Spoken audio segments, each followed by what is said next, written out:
Taking in one last deep breath through the nose. And as the exhale, the breath falls out of the body, invite the eyes to close. We're turning the gaze down, turning inward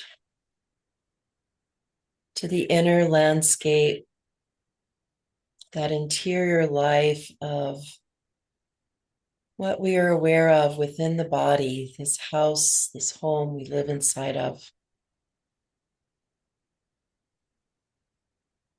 Observing the body, sitting and feeling that contact with whatever supports are beneath.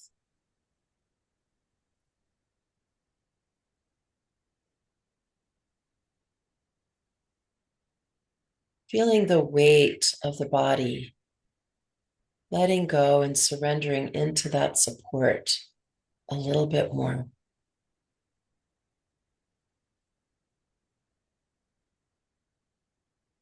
Sensing the uprightness of the spine.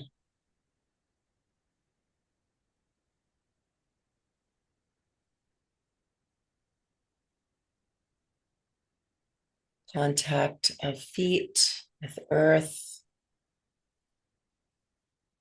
whether it be the soles of the feet sitting in a chair or the edges of the feet if sitting is on a cushion.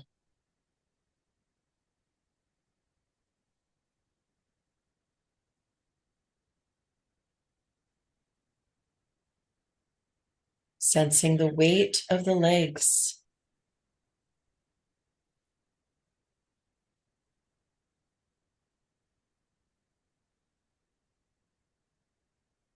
Weight of arms, hands and fingers, perhaps light.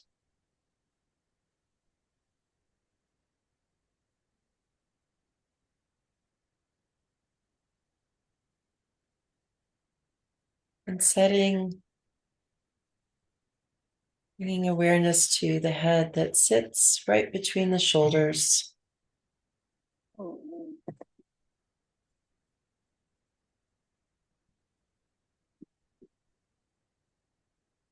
The whole body, settling,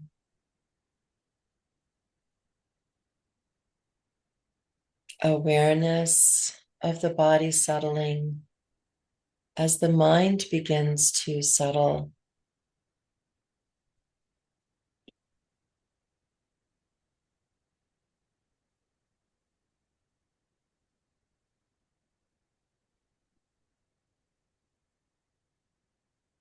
And perhaps even the heart, any stirrings in the heart, like a snow globe that's been shaken, shaken, shaken, and then set down. Everything inside begins to settle,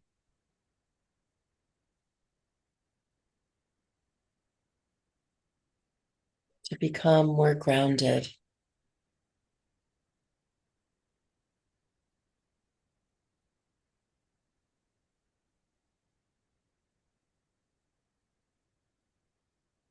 We pause and we settle into the body with mindfulness.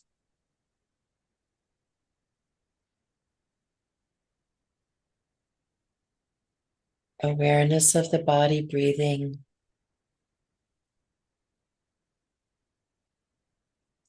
Breathing in, breathing out.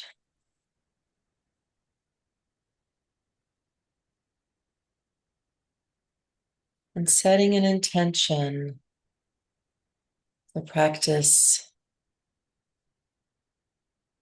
Perhaps breathing in nourishment,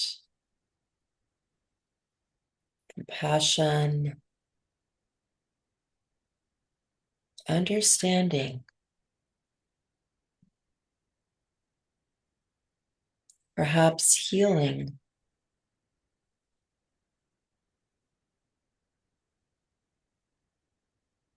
Whatever the intention is, it's actually already within. And as we settle on the body breathing, we can breathe in this quality of intention to awaken that quality that may be like a seed that lives within.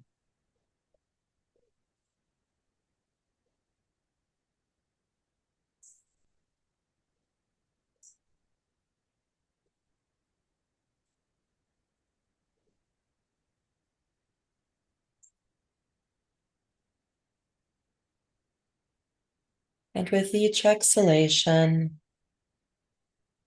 breathing out anything that gets in the way of seeing more clearly what it is that the heart yearns for.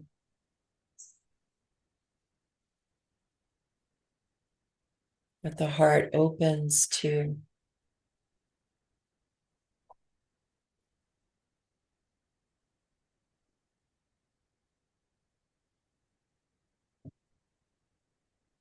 Breathing out heaviness.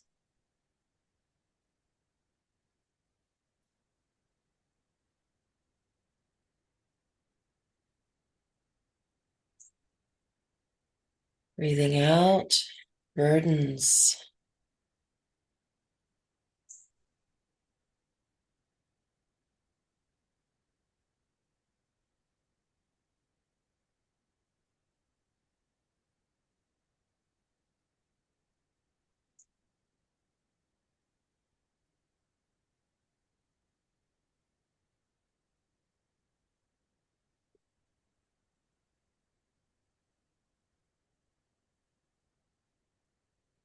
With each breath, we breathe in the nourishment that waters, that fertilizes, that brings sunshine to the seeds within so they may flourish.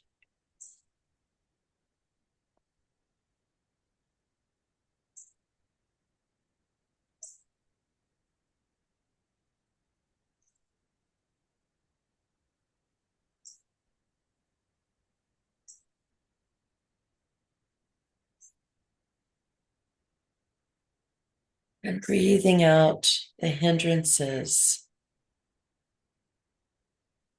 that get in the way.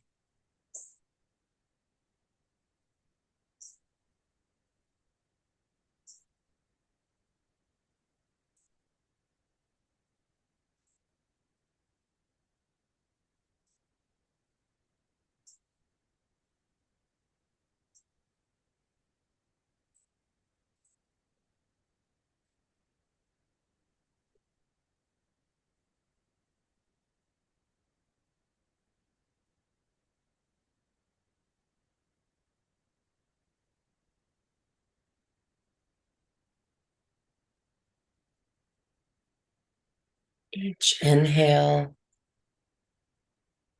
bringing in a sense of letting go and relaxation within the body. Each exhalation, letting go of tension, tightness, any contraction in the body.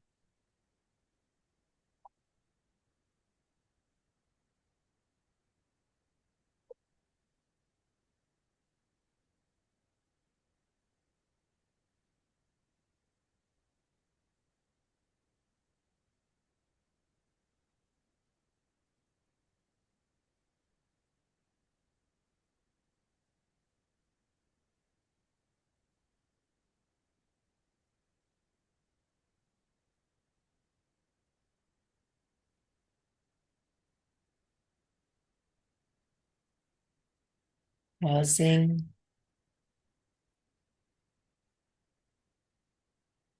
relaxing.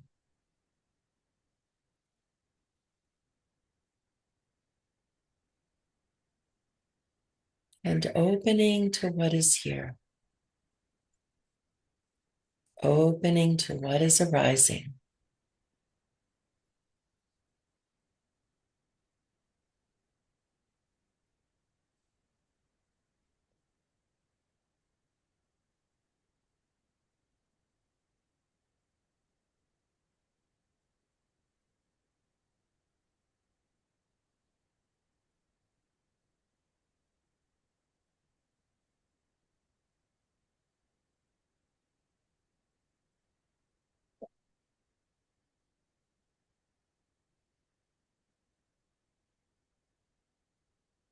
And whatever may be arising,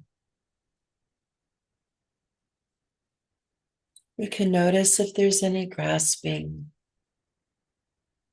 any clinging, holding on to.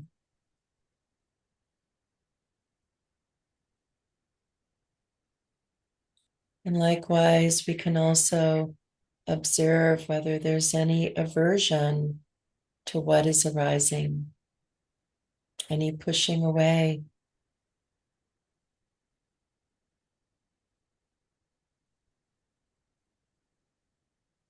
And to truly open is simply to allow everything that's here to be here.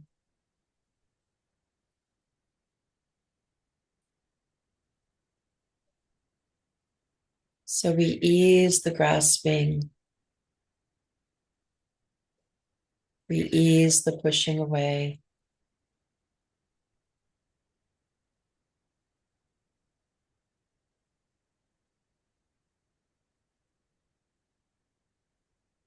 And we just simply allow everything to be as it is, to come and go.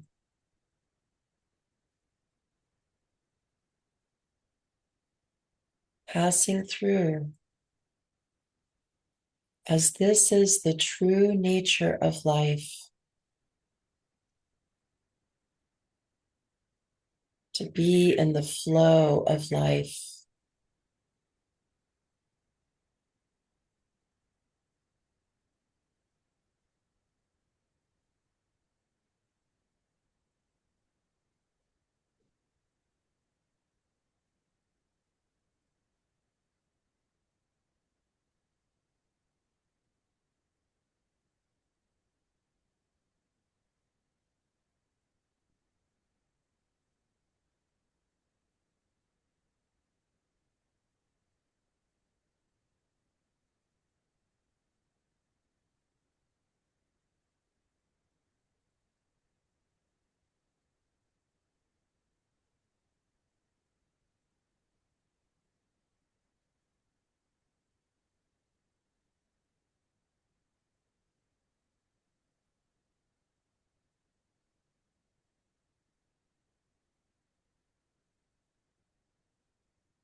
And when the mind begins to wander away from the present, just like training a new puppy, we kindly and tenderly call ourselves back, to come back, to sit, to stay,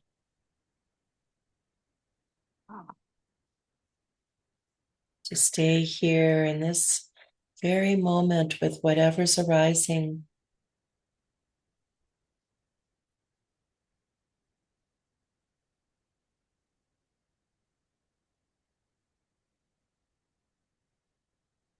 And just like the puppy dog, we too are curious. We too are impulsive, responsive to distractions.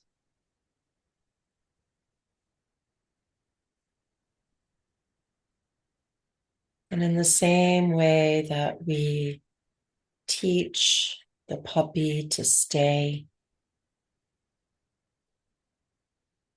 we too teach ourselves to come back, to sit and to stay with what's arising now.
And if the mind has wandered away, we just simply call ourselves here again.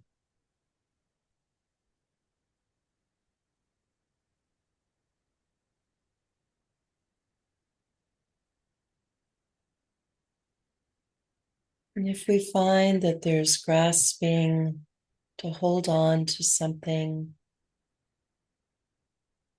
there's aversion to push away,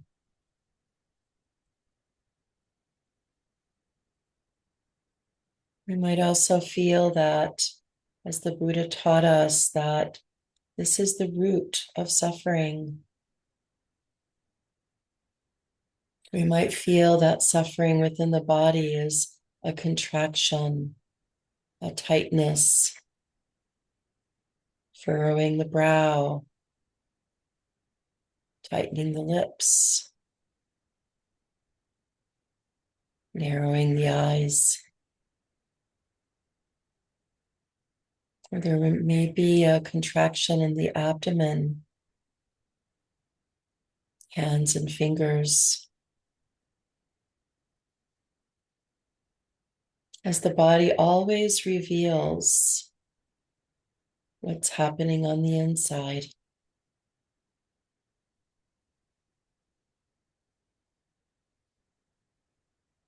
And we can bring our compassion practices to recognize the human journey,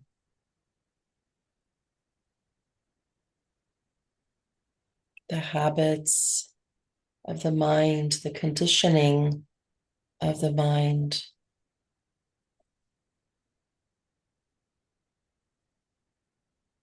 And bring a sense of tenderness and kindness to whatever degree of suffering may be here, whether it be a struggle, an inner conflict,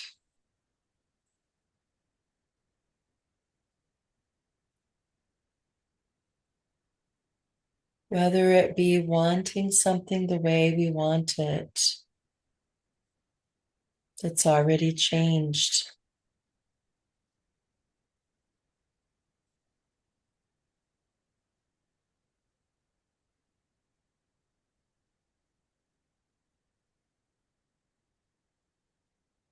Whatever degree of suffering or struggle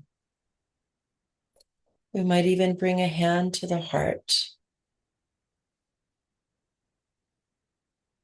and speak to the heart, the part of us that carries the struggle. I see you.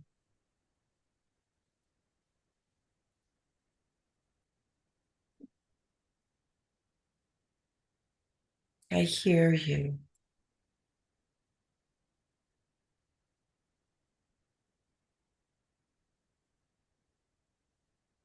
I'm with you.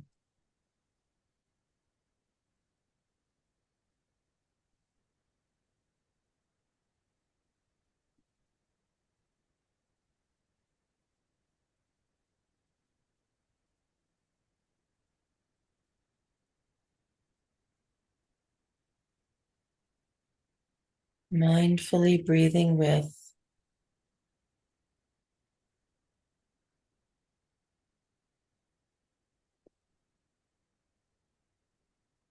Breathing with this part, the struggle, the ache in the heart.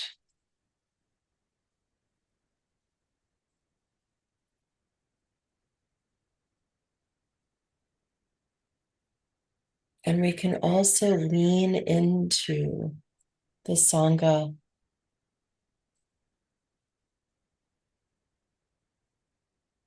feeling the holding of each one of us that is here.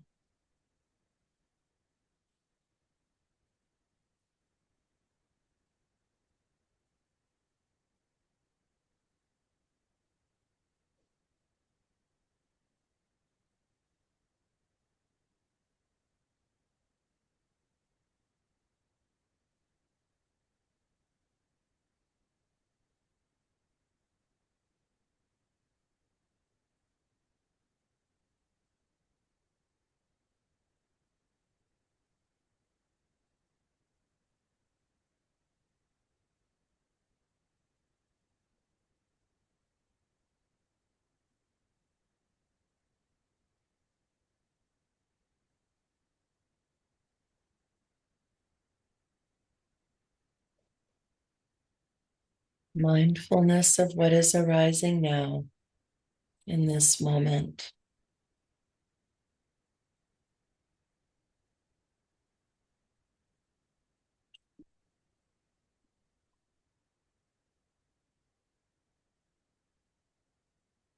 We can touch each aspect of what is passing through, passing by, just very lightly,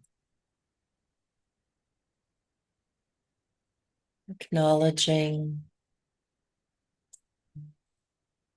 what is both nameable and unnameable.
And if we notice the mind has wandered, or perhaps even a sense of being lost, sometimes we can wander so far afield that it's hard to find our way back home again.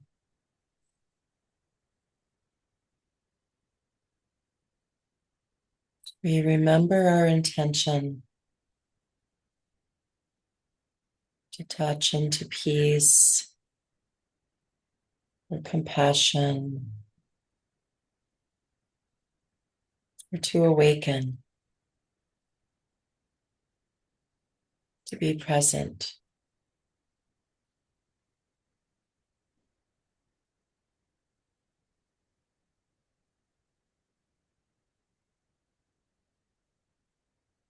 And we start again with a pause, awakening mindfulness of what is arising now within the body,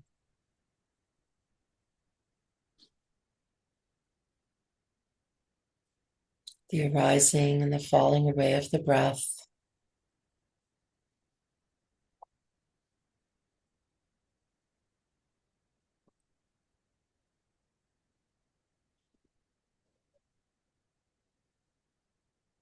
Relaxing into the present moment within the physical body, within the heart mind.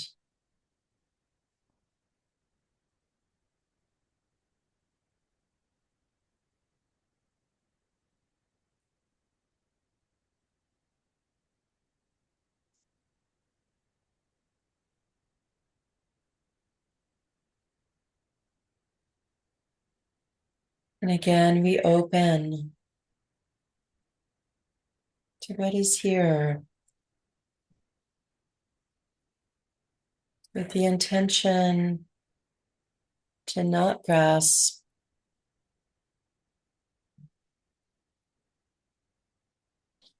but rather to just allow everything that's here to rise and fall,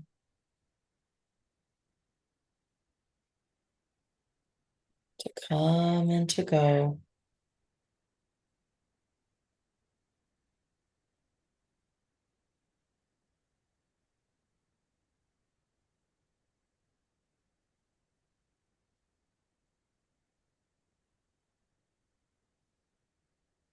So that we live in this flow of life,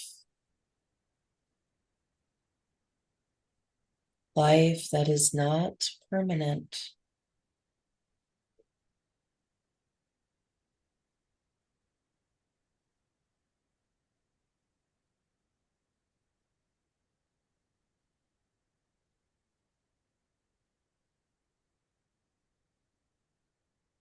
Breathing with this ever-flowing, changing life.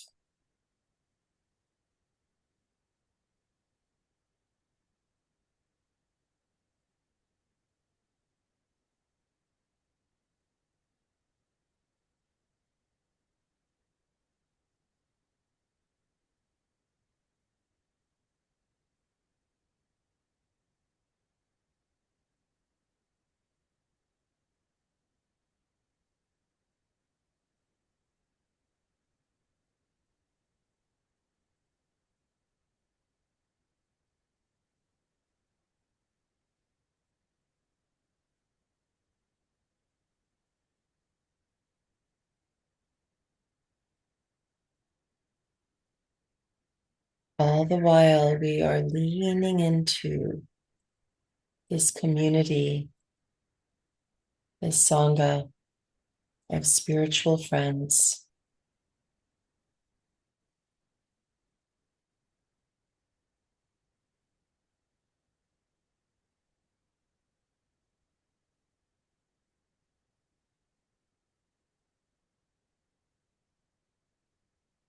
And so today I wanted to speak a little bit about spiritual friendship,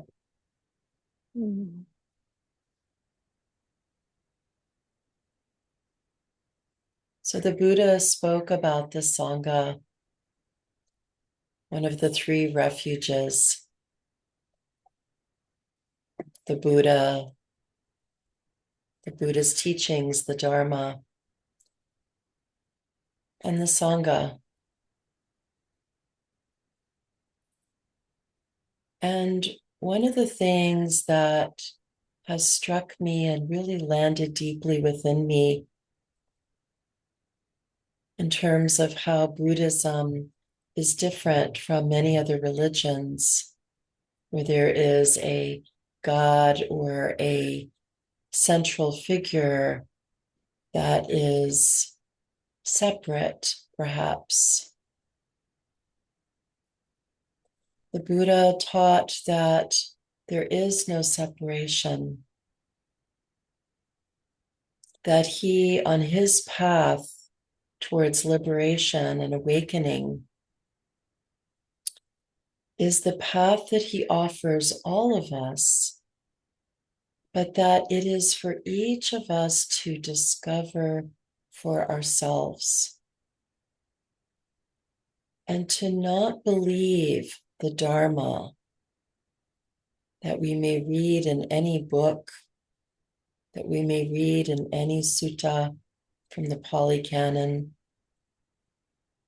but rather that the Dharma is the lived experience within each and every one of us, to have our own experience and to bear the fruits within.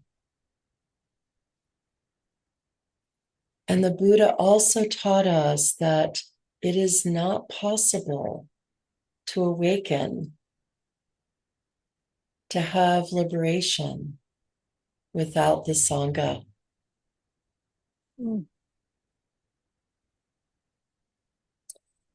Not only did he say that spiritual community is essential, but that it is the entirety of the holy life.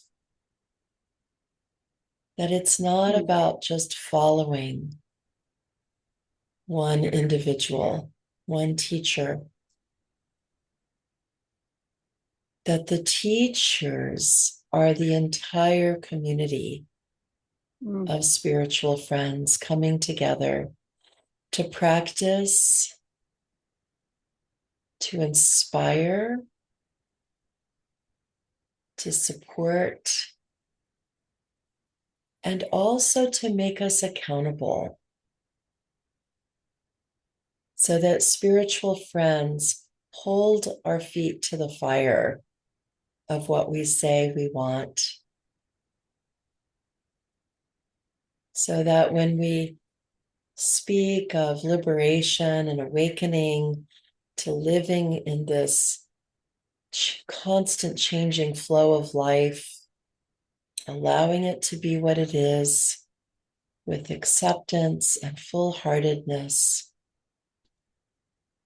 that when we stray, our spiritual friends say, hey, come back, come back.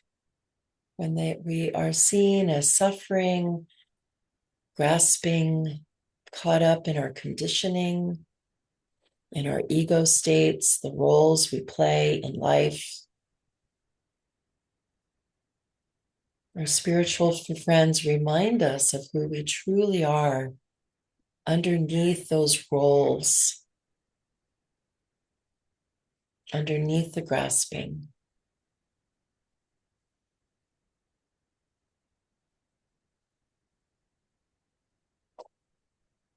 And I wanted to read something very specific that the Buddha is quoted as having said,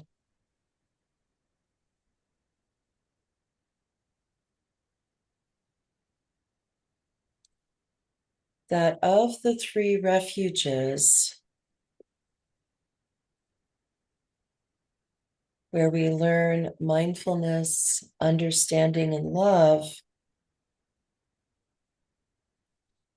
that we are here to help each other, that the sangha is the source of peace, That as each sangha member, each spiritual friend walks on the path of peace, that is inspiration that touches into the heart and cuts through all the conditioning, all the drama, the trance state when we fall back asleep.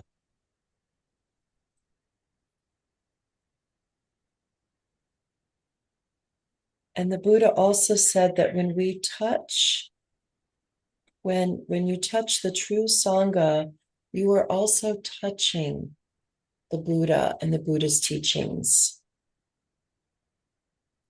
that they exist within each practitioner. And the Buddha tells this story about how he and his servant or assistant, rather, Ananda, walked into a monastery and they found only one monk who was deathly ill, in bed, lying in filth, weak, starving.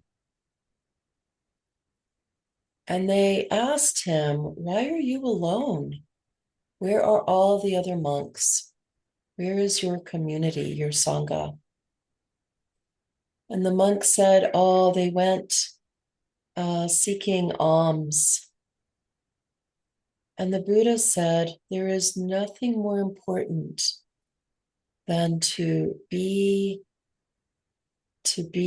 in the care of community." And this monk said, "Oh, I told them they could leave, that I could take care of myself."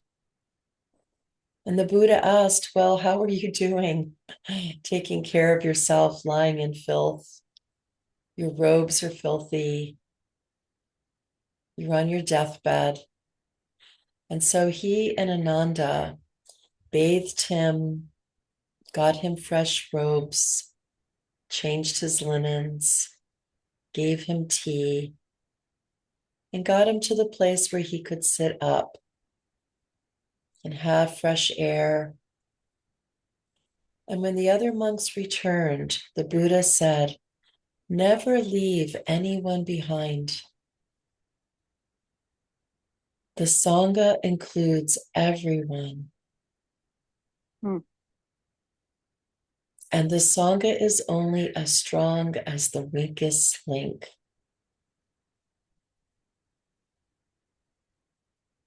And so when you address that weaker link and you make it stronger, the whole sangha becomes stronger. Hmm. And so just like in our sit today, we are here in community. We are here with each other, holding each other, so we can lean into knowing that when there's a tenderness moving through the heart, that not only can we tend to our hearts, but that we can be held by our own hearts, by the heart, that the sangha can hold our hearts. And so let's just pause here and we'll practice metta, just a brief metta. Bringing a hand to the heart or both hands in prayer. May all beings be free of suffering and the causes of suffering. May all beings be happy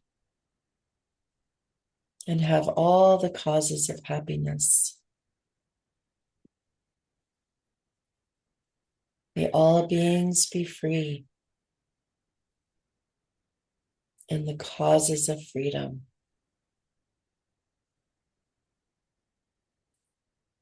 And may all beings never be parted from freedom's true joys,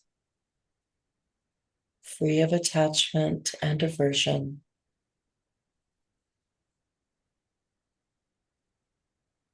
May all beings rest in equanimity.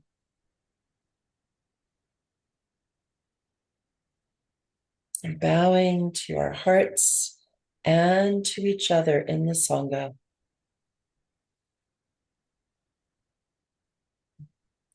With deep gratitude.